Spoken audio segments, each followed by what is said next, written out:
Fala pessoal, tudo bom com vocês? Mais um vídeo e hoje eu vou falar sobre qual arquitetura escolher quando você começa um projeto, tá? Então, seja qual for o projeto que você for desenvolver, né? Quando você inicia, sempre tem aquela questão, né, de qual tecnologia usar, e enfim, quais libs, quais frameworks, qual linguagem. E também, no final, por mais que você não pense nisso, você acaba escolhendo também uma arquitetura. Então nós temos algumas arquiteturas, né, pessoal? Então, pegar as mais comuns que são usadas hoje em dia são bom, para começar, a arquitetura de monolito, né, que é quando eu tenho um grande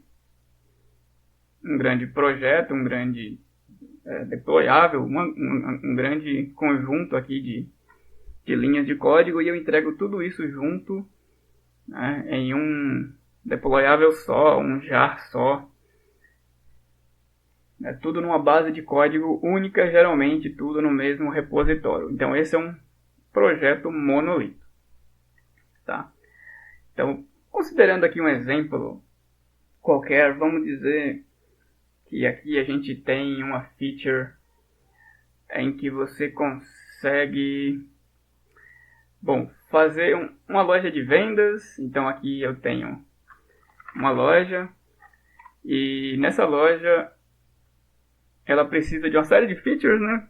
Mas vamos focar na parte de concluir a venda ali, fechar o carrinho, né, de compras, que vai estar dentro dessa loja e tem que calcular o frete. O frete é um serviço à parte que você tem que consultar no Correios ou na empresa Correios.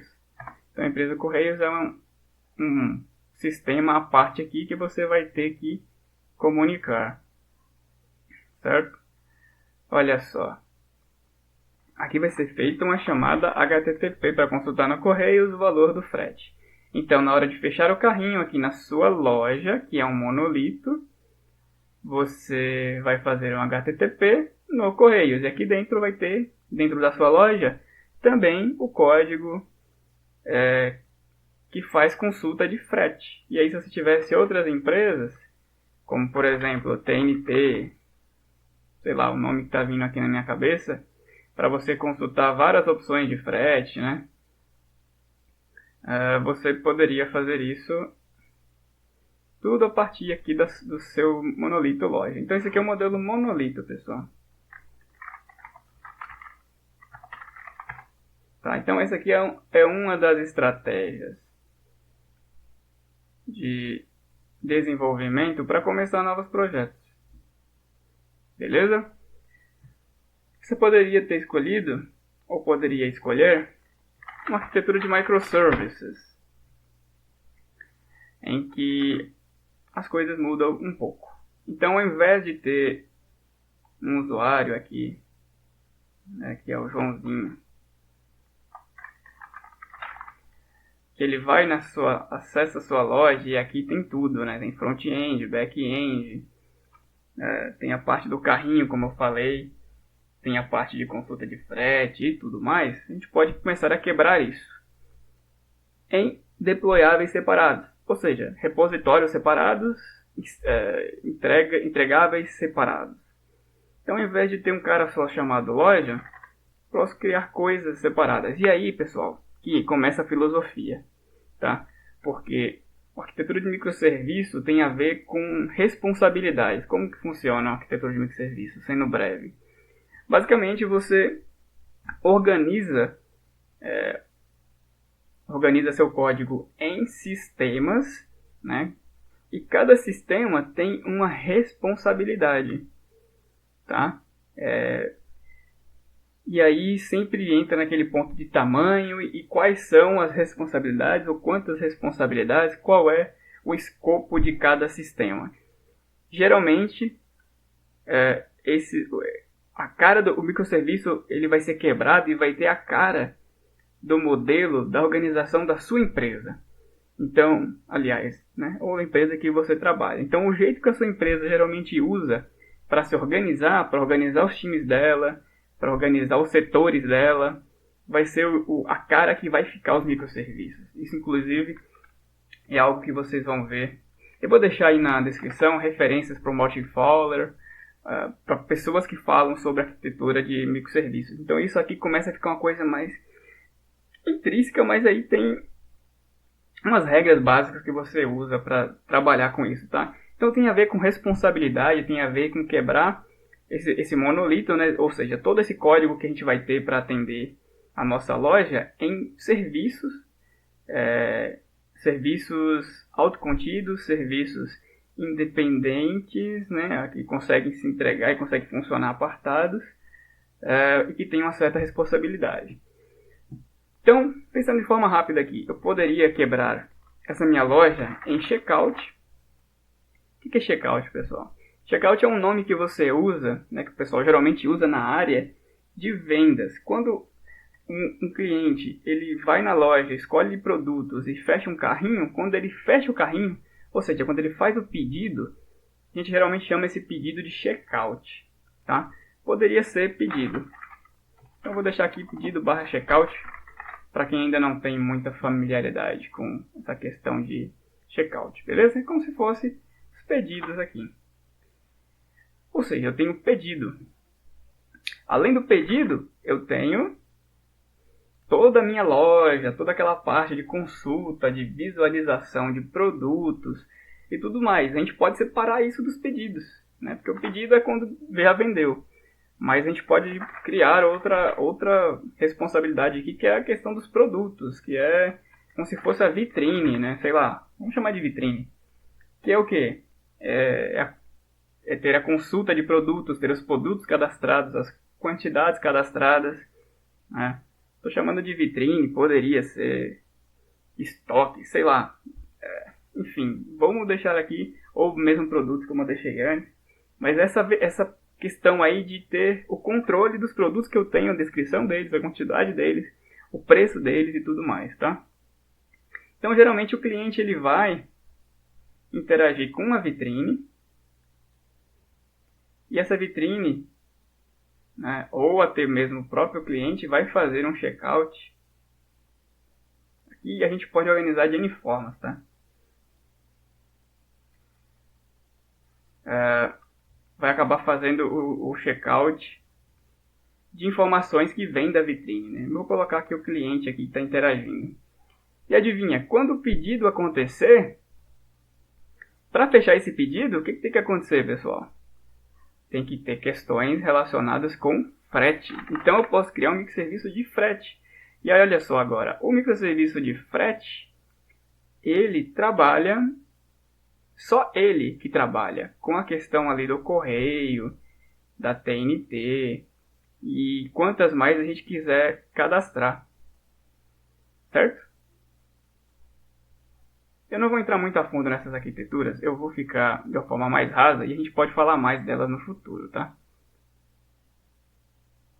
O meu objetivo aqui é mais falar disso aqui para projetos iniciantes. Então isso aqui é uma estratégia, tá? Não estou dizendo que é certa, que é errada. A gente pensou rapidamente aqui e chegou nesse resultado.